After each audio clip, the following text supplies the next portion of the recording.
Hey guys, it's Brittany, back again with another Walking Dead video. Today's video is going to be talking about Richonne. Rick and Michonne, Michonne and Rick, whatever you want to call them. So yeah, this video is mainly going to be focusing on the foreshadowing that this show wrote in for Rick and Michonne's relationship, because a lot of the stuff was kind of subtle, but when you look back, it's pretty much glaringly obvious that there was always something there, and that this was something that was going to happen.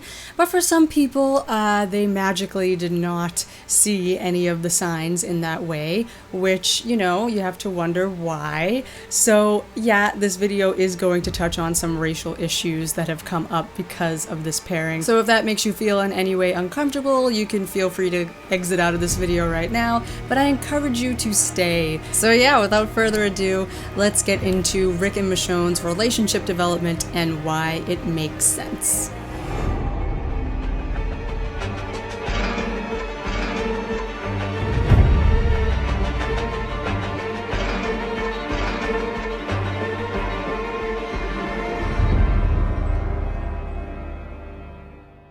So first things first, we have the whole aspect of Comic Andrea, just to get this out of the way. Andrea obviously died in season 3 of the television show. People were left for a while wondering what are they going to do for Rick's long-term love interest when it gets to that point of the story. And I think it's become very evident that Michonne has kind of taken over that storyline, and it just makes perfect sense. I mean, who else was it going to be? I mean, some people really thought that they were actually going to bring in a new character to completely avoid backlash or whatever they might have gotten for putting Rick and Michonne together. But they didn't, and I really commend The Walking Dead for doing that. Another thing I want to mention is that this pairing makes sense because Michonne is strong, okay? I'm getting sick and tired of seeing comments saying, oh, Michonne's gonna die, like she's gonna die because she got together with Rick, like every woman Rick's ever been with dies. These people are acting like he's been with 20 women who all just dropped like flies in a row because they kissed Rick Grimes. That has not happened. Rick has only been with Lori and kind of Jesse that wasn't even a real thing. And those were two women that weren't necessarily as strong as Michonne. On the subject of Jesse,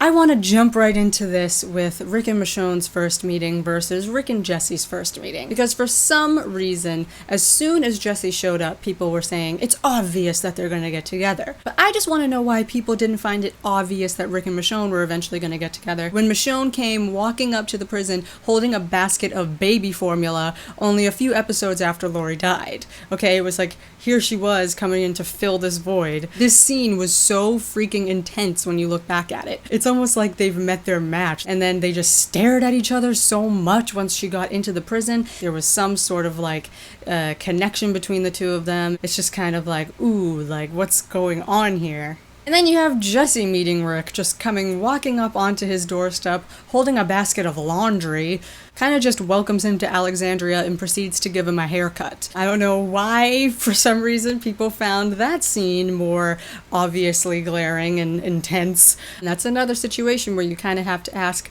why was one scene interpreted romantically and the other scene was not? You know, you gotta face the facts that it's probably because people saw Michonne and they just weren't expecting her to be put in the role of the leading woman with Rick Grimes. Like, it just doesn't make sense to people right off the bat, you know? Ooh, bad choice of words. I mean, really, you have to think about it. Like, if Michonne was not black, people would have been shipping that, like, immediately. There's really no denying that. And a lot of people were. A lot of people saw that and kind of felt that going on. But the vast majority of people did not, and it's kind of sad that that went unnoticed, as well as all of the other foreshadowing I'm going to talk about in this video. To this day, I'm still seeing comments that say that Rick and Jesse makes more sense than Rick and Michonne, and that they're so mad that she died. Please explain to me why Rick and Jesse makes more sense. The whole relationship was basically based off just like attraction and like lusty sort of stuff. It's like there was nothing really there. Yet for some reason, I've literally seen people call Jesse the love of his life, and that he moved on too fast from her. What did he move on from? It was a kiss and a haircut, people. But, you know, Rick and Jesse's little fling was kind of important for Rick to sort of open up to the idea of having a relationship in this post-apocalyptic world, which ultimately led to him being able to accept Michonne in that way, but it still doesn't change the fact that that whole relationship was really annoying. So now that I've gotten that off of my chest, let's really get into it. So after Rick and Michonne first meet at the prison, we get a lot of dramatic stares between these people. I mean, how anyone can see these moments and not notice that there's like an underlying thing going on there is beyond me, but yeah. So Rick was initially very against Michonne coming into the group. He was saying things like, "We patch you up, and then you are gone."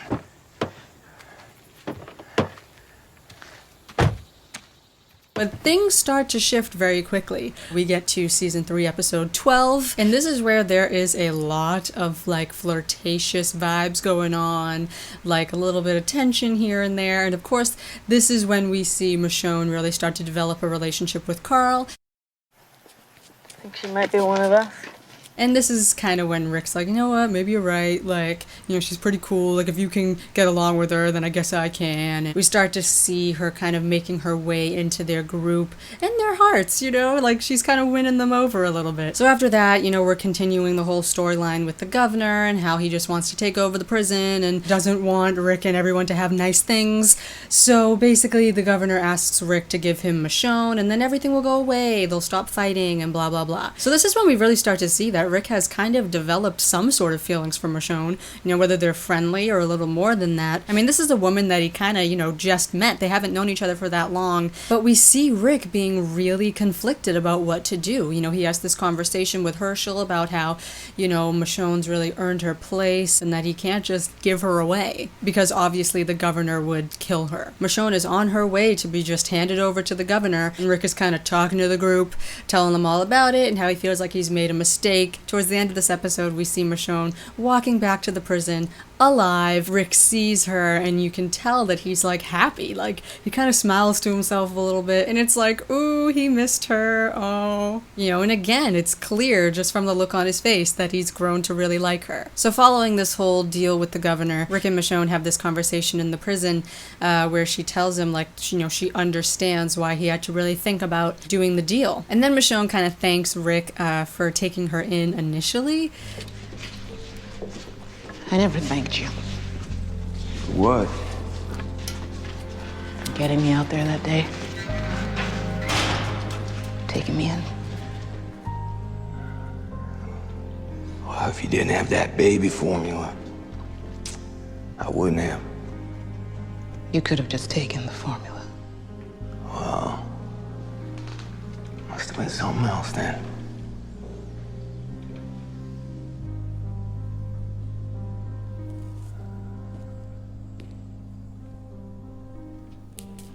How did people not catch on to this? Even Norman Reedus caught this moment. When they had that little moment where yeah. it seemed like they were flirting a little bit. Oh, wait, who? Andy and, Yeah? Oh, yes. There was a little moment where he says that, and then I think he looked like this. Did he look her up and down? Right? And then she walked off and he kind of watched her. Like, Really? Andy's going to kill me. I don't know. So next up we have this little saying that Herschel tells Rick outside the prison one day. Things break, but they can still grow. These little bristles, they'll take root. We'll have a whole new plant. Again, this is something that's pretty subtle and easy to miss, but in hindsight, this is clearly some kind of metaphor for Grimes Family 2.0. Because after Herschel tells Rick this, almost on cue, Michonne comes riding up on her horse.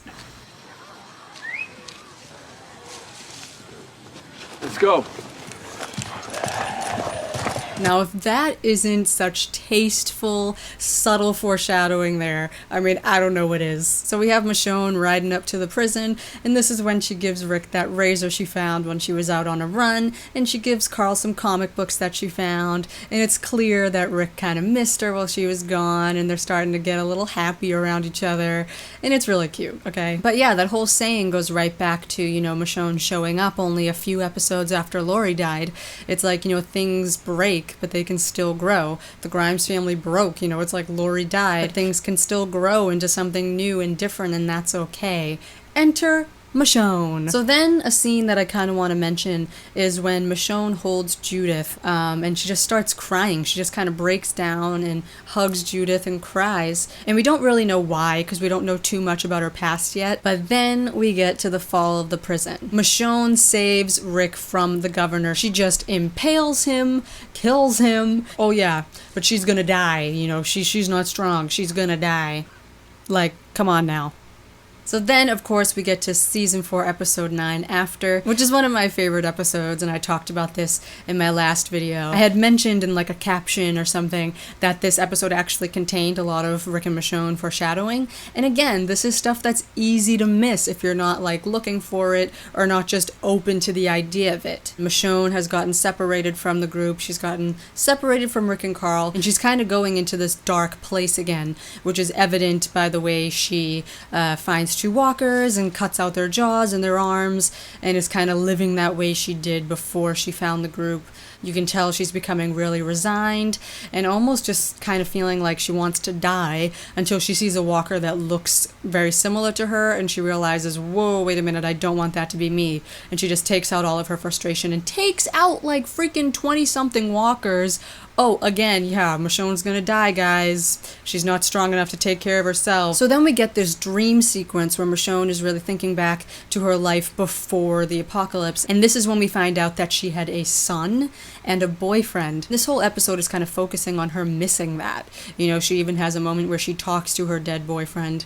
But, you know, she's telling him she's strong and she's still here and he could be here, but he's not. And, you know, we're seeing her get really emotional over this. So really this whole time, she's been tracking footprints, and I don't know if she knew that they would be Rick and Carl's footprints or not, or if she's just tracking footprints to find someone or find a safe place. But either way, she's tracking, and these footprints lead her straight to Rick and Carl. And when she goes up to the window and sees them in the house, she looks up to the sky as if she's thanking God, like, yes, thank you, like, I know that this is where I'm supposed to be. In this whole episode, she's been thinking back to her boyfriend and son, and hello, here we go, there they are, her new boyfriend and new son. I mean, I feel like that's pretty clear. So moving on, after they've reunited, we get a lot of scenes showing a lot of bonding between the three of them, specifically Michonne and Carl. Carl is laughing when he's hanging out with Michonne, you know? And Rick clearly appreciates this, and he even tells Michonne, you know, Carl needs you. He needs you. I know that's a lot to throw at you, so if you're ever feeling like you need a break... I'm done taking breaks. And you just really get this sense that they're forming a real family sort of unit. You can tell at certain moments that Rick really loves seeing how good Michonne is with Carl. It just kind of warms his heart, you can tell. So not too long after this, we get the whole claimed scene where Carl is almost raped and Rick bites that dude Joe's jugular to save him. But not only Carl, you know, he did it to save Michonne too. And it was just this terrible scene. This is when we see Michonne acting really motherly towards Carl. So if it wasn't clear enough before, it is definitely clear now that Michonne is really a part of this family, a part of this group. She cares about them so much. So following this event, we get this scene. You okay? Yeah.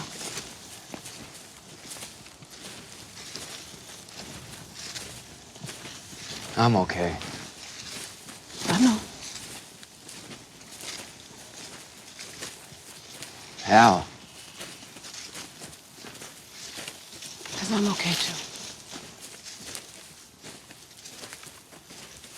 So another big thing about their relationship dynamic is that Michonne is one of the only people Rick actually listens to. Like, he values her opinion and pretty much does whatever she says sometimes. I'm talking, of course, about when she gets the idea to go to Washington and then eventually persuades him to go to Alexandria as well. Washington. Eugene lied about a cure. But he thought of Washington for a reason. We should go. It's 100 miles away. We should go to Washington. We need this. So we're going, all of us. Yeah. We're going.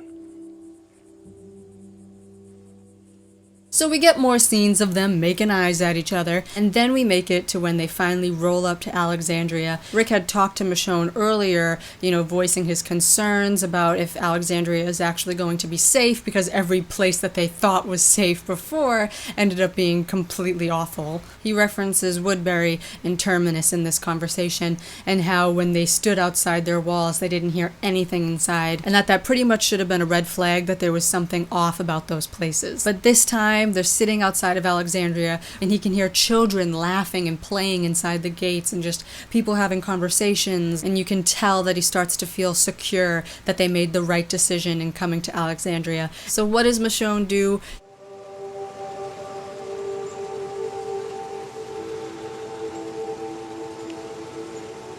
You ready?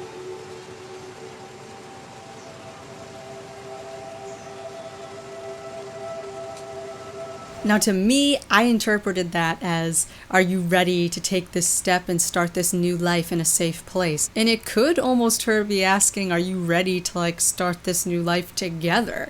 Which is kind of the idea, not necessarily just her and Rick as a family, but just the whole group, starting over. So once they've settled into Alexandria, Rick shaves his Psycho Rick beard off, and we get this scene.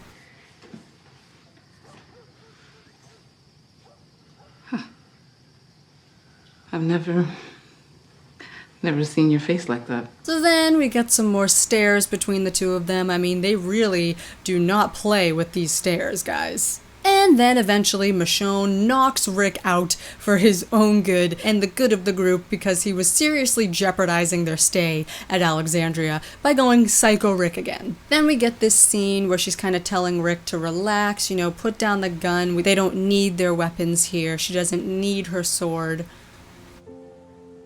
We don't need them here. I don't need my sword. I think you can find a way. We can find a way. And if we don't, I'm still with you.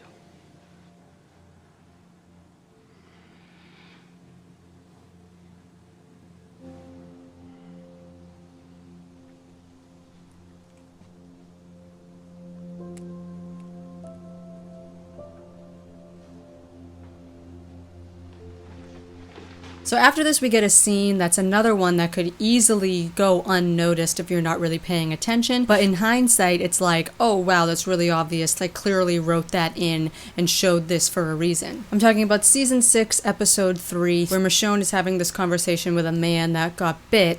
I'm sorry, I cannot remember his name or if they even told us his name. But anyway, he's telling her how much he misses his wife and that he really just wants to say goodbye to her since he knows he's dying. He has this huge bite on his shoulder. And he goes on to kind of tell her about his past and that he used to be in a really dark place when this whole apocalypse first started. And you can tell, Michonne agrees. She's like, I know what you're talking about. Yep. But then he goes on to tell her that his wife is not his wife from before. That he tells her that finding that woman in all of this hell really means everything to him and changed everything for him. And you can tell, she has this moment, they show her and she's like, oh crap, this is sounding a lot like my relationship with Rick.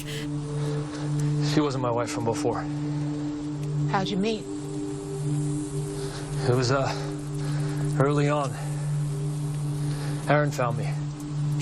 I was alone, lost everything, everyone, but myself. I wasn't crazy. I just gave up on being someone, an actual person. You know what I mean? I do. We found Betsy on the way back to the community. She still saw me. After I thought I was dead and gone, she was my first friend. Then she was more. She made me more. Even better than how I used to be. But if I could make it back, I'd want to say goodbye. Tell her.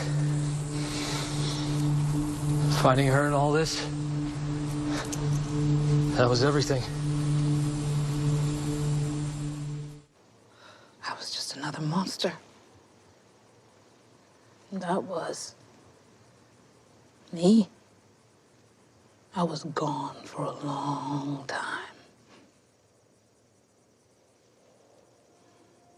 But then Andrea brought me back.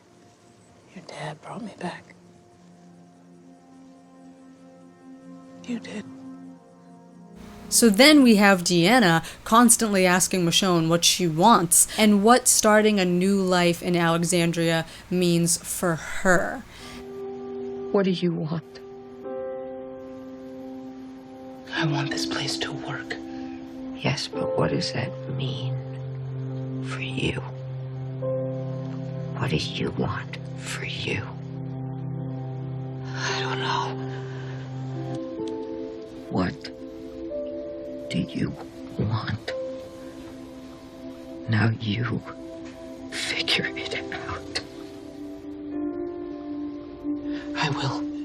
Deanna must have known. She must have seen something and she was trying to get Michonne to come to terms with it and, realize that she has feelings for Rick. So ultimately that conversation she had with that guy, it helped her on her path to discovering what it is she wants, which I guess was Rick. Now, of course, during their time at Alexandria, Rick had his little fling with Jesse, which was really annoying because people were mostly focusing on that and weren't even thinking about a relationship with Michonne at this time, except for us smart people that were paying attention. But of course, Rick cuts off Jesse's hand to save Carl. Jesse gets eaten by walkers.